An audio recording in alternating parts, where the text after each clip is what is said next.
Saturday would be your birthday. It would be. The Oscar goes on Saturday school and we have to hang out right afterwards. Okay, in France, everybody goes to school on Saturday. Yes. Are their class days a lot shorter? No. How long is their school? Well, you get to go to lunch for an hour at 1 o'clock until 2:30. You leave camp because it's France. Okay, now, Snails come back. okay, so far we've talked about a galvanic cell, and you recall that a galvanic cell is using, transforming chemical energy into electricity to do work. Okay. Electrolysis is the opposite of that, and an electrolytic cell, which is the kind that you would find in electrolysis, uses electrical energy to force a chemical change. And the opposite, I'm sorry, the operative word here is force. Because in electrolysis, it is not spontaneous. You recall that a galvanic cell is got a positive E cell potential, and that implies spontaneity. An electrolytic cell has an E cell potential that is negative, and it is not spontaneous. Hence the need for the electrical energy to make it go. Now, it would be easy for you if everything between an electrolytic cell and a galvanic cell were the same, or everything about an electrolytic cell and a galvanic cell were different. Unfortunately, it's about half and half. So to me, that's what makes it kind of disgustingly hard. So let's look at the similarities and differences.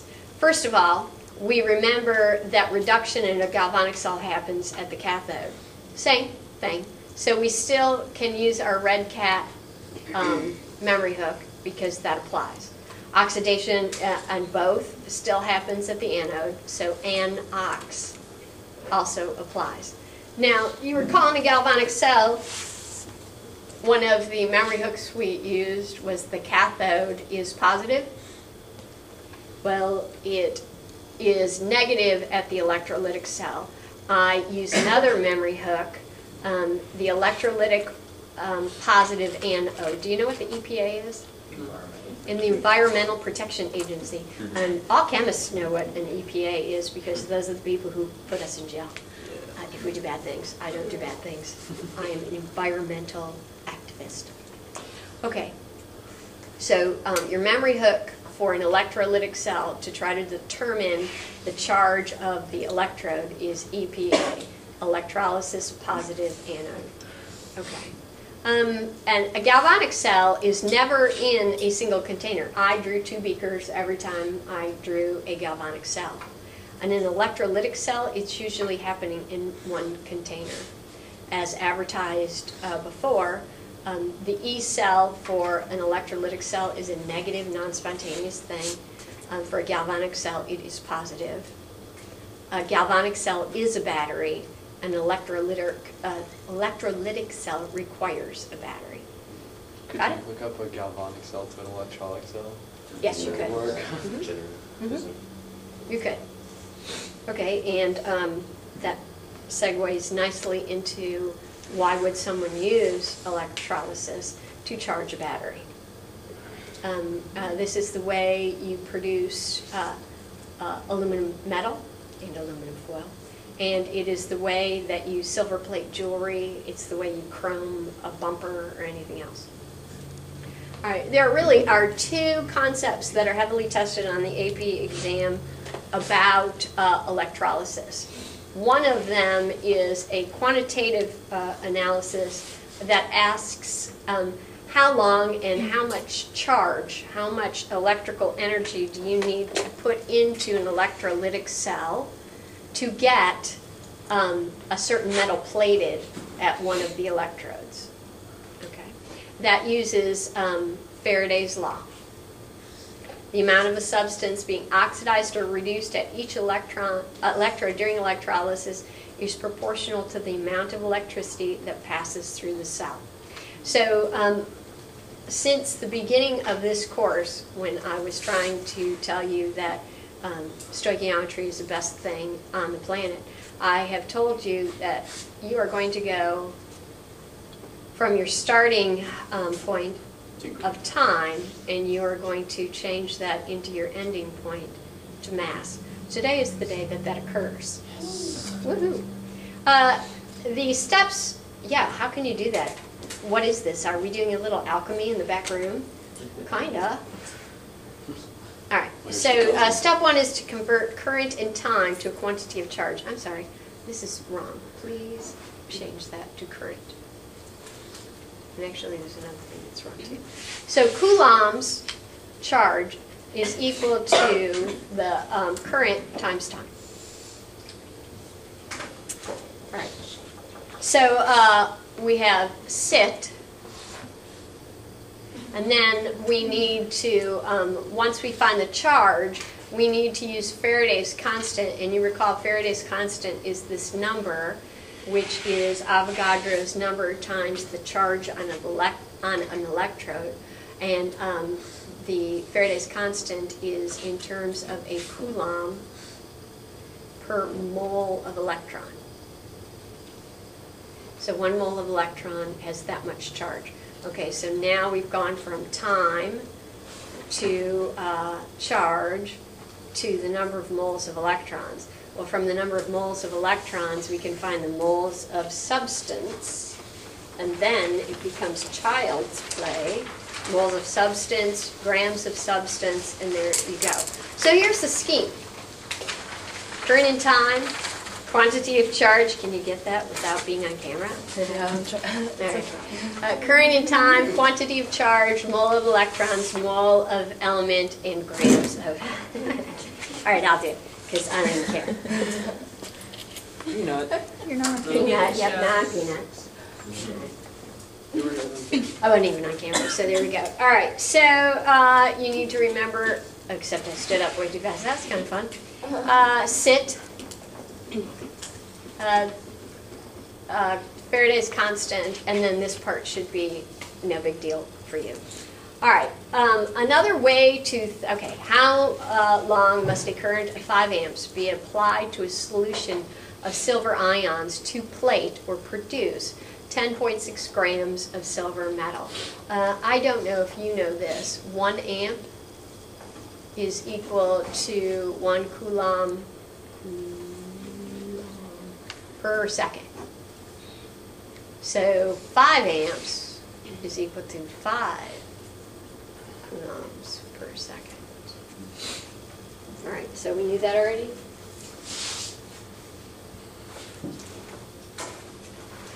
Okay, here we go. Did you know Isaac Newton was an active alchemist? No, I did not. I did Pawn not. stars. They wrong. Pawn Stars, you found that out on Pawn Stars? They have so I found out. This is where you're getting your science education from Pawn Stars. The guy's a Half the curator things I at the know Las about- Vegas Museum. Half the things I know. World-renowned Las Vegas Museum of Science. Thank you very much. Okay. They have his books. Okay, that. That show is awesome. Yeah, okay, all right. Actually, I watch it myself. All right, how long, how much time, and they give the answer in minutes, so I will too. How many minutes must a current of 5 amps be applied to produce 10 grams of silver? So they want to know how many minutes will equal 10 grams of silver. Okay, 10.5, thank you. All right, so we're starting here and we're going that way. So 10 grams of silver to moles of element. The molar mass of silver is 108 grams. That's 1 mole. Okay. 1 mole of silver will also produce 1 mole of electrons, because I believe that this is what will occur. Oops. All right. And 1 mole of electrons has a charge of this many coulombs. And where am I here? Oh, 5 amps. Okay, and then 5 coulombs in 1 second and 60 seconds in 1 minute. Everything on the top divided by everything on the bottom gives you this. Interesting. Hmm? Is it interesting? It is kind of interesting. Now you do know that this would occur, right?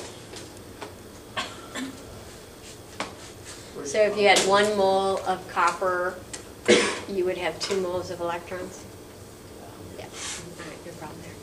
Okay, we did this a little bit yesterday, and when I graded your homework, y'all, you are not putting. And I don't know why, this is kind of like an anomaly. You're not putting a unit on your answers, which makes me wonder if you know what's happening, all right? Anytime we're talking about each cell, we're talking about voltage, okay? I would hate to see you do a lot of work and then lose the point because you didn't put a unit on it. Don't do that. Okay, so if you had an acidic solution and it had these ions just floating around, you would look at the standard reduction potential and you would figure out which one will be reduced at the cathode of an electrolytic cell at the lowest voltage.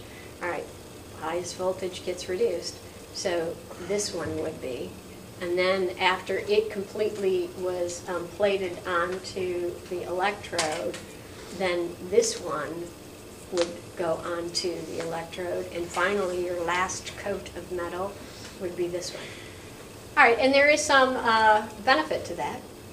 Maybe, you know, you've got a bumper that you want just to have a thin coat of chrome on it. Maybe you want to put something cheaper underneath it and then put the chrome just for show on top. This is actually what they do. They dip it into a large vat. Has anybody ever seen, like, I don't know, on the other place you get your science information? Mythbusters? Sci-Fi channel? Or the not the sci-fi. No, not the Not the sci-fi channel. Do you watch a sci-fi No. channel? I hate it. Okay. I do watch a science channel. Okay. There's a science channel. Yeah. Yeah. There's also a military channel. Which is right by the sci-fi channel. Okay, boys and girls, this is where I think this gets ugly, and I would like you to hang with me, okay? Now, I told you there are really 2 things that they ask questions about. One is, you know, how much can you plate, how long it's going to take, that problem that we just did. The other thing they ask you is asking what's at the anode, what's at the cathode in electrolysis. And you have to start thinking about this in terms of unnatural things happening. Wait, here, watch. Let's say, remember this is happening in one compartment. Let's say that you have a solid ionic compound and you zap it with a bunch of electricity. Okay, it will break apart. Got that?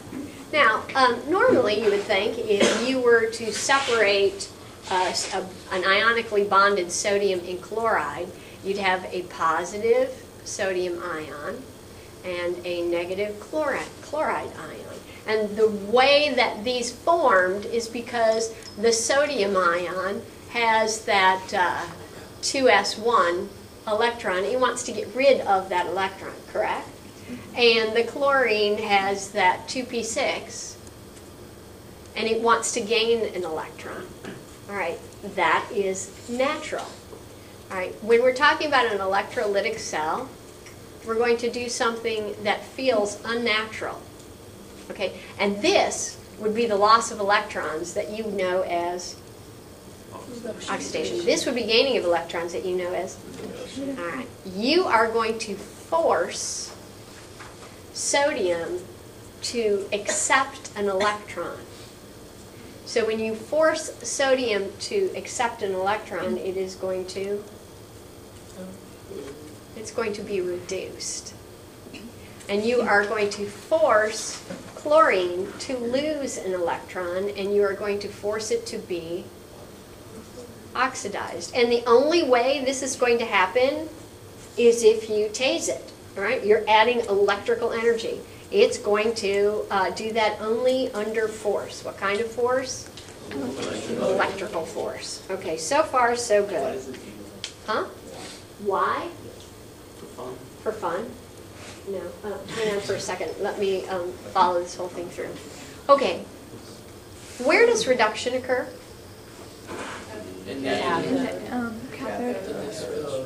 No, look at your similarities and differences at the cathode. And where is something oxidized? At the anode. All right, now you're forcing the chlorine to lose its electrons. And so a nice thing about electrolytic cells, it's still fat cat. You're still having electrons go from the anode to the cathode. So we got this straight in our minds? Okay, that's okay. We're good right there. And this is kind of what this would look like. I'll make it big. And now I will make it focused. So at the anode, we have the thing that's being oxidized. Weirdly enough, it is the chlorine. We're forcing the chlorine to give up its electrons, going it through, we're making a battery do this. This time the battery is pulling the electrons from the chlorine, got it? And then the battery is pushing the electrons onto the sodium, to the cathode. Okay, I get that. Anybody else have a problem with that? Nope. Nope. What is the point of that? Like, why would you want to supercharge? Okay, well, okay, this kind of, oops, my finger was scared. This is kind of, this is how you use it to charge a battery. You are forcing this to go in this direction, right? With the battery. With the battery, okay? But that's how you are charging something. You're using electricity to make something unnatural happen. The minute you take that electrical urge away from it, it's going to do what is natural to it. And that's how it would, that's how you could use it to charge a device. But you're using You a have dead to- device to go backwards. I'm kind of confused. All right, Like well, you plug in the. let's talk about it off camera. Let me Okay. finish this and then All we'll right. talk about it. Okay, so everybody is okay here? Now, let's look at your pink sheet and figure out the voltage for a cell where sodium is reduced and chlorine is oxidized. Give me the standard reduction potential for sodium. Okay. 2.71 volts. Now, the standard reduction potential for chlorine is, okay, we have to flip it because it is what is oxidized here. So its value is negative 3.6 volts. So the standard cell potential for this electrolytic cell is, okay? No problem there, right? We think this is just fine. Anybody know what the melting point of sodium chloride is? Really hot air. Yeah, hotsy-totsy. Yeah, you can't take a grain of salt, put it in your on your stove and melt it, can you? And your stove gets pretty hot. So that's a lot of electricity getting it to melt and using an electrolytic cell that way. So wouldn't it be a lot easier to mess around with aqueous solutions? Except there is one problem. Water is involved. I would like you to look at your pink sheet and find the two reduction potentials that involve water. 1.23. Here's this one, 1.23, and I switched it for you right here, right? Because in yours it should be this way, and then this is a product, right? Okay, and then here's the reduction for the other one. Got it? Those are players at the electrodes also, and it is your job to figure out what's actually happening, what's being reduced at the cathode, and what's being oxidized at the anode. And this is how you do it. All right, so let's take now an aqueous solution of sodium chloride, and we know that there is the sodium ion, and there's some water, and then there's a chlorine ion and some water. And we decided that this was reduced and this was oxidized against all that is normal. And for our reduction potentials, for sodium, it was negative 2.71 volts. And our standard reduction potential for chlorine was 1.36 volts. Is that correct? Okay. Is it negative because you're oxidizing? No, at this point, I'm just looking at the standard reduction potentials, and I'll show you why in a minute. All right, now let's look at the water things. Okay, so if I have water, if water is reduced, it's 0.83 volts. Now on your pink sheet, what is water, the other term? 1.23 volts. And these are both standard reduction potentials. Is that correct? Okay. Now, we know this is oxidation, so we would have to flip those around. Are we so good so far? Okay. So, the highest reduction potential gets to be reduced. So at the cathode, you would have, which is a bigger number, negative 2.71 or 0.83? 0.83. Oh, I'm sorry, water. So at the cathode would be water. Okay. So what is the lowest number here? Negative 1.36. So at the anode, you would have chlorine. Done?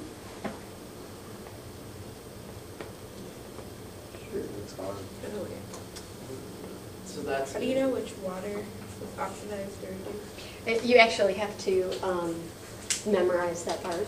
Oh, gosh. Sorry. I guess that's. And where'd you get that .83? We don't have it on our chart. The white one doesn't. The white one of shame does not. See, that'll teach you to lose your thing.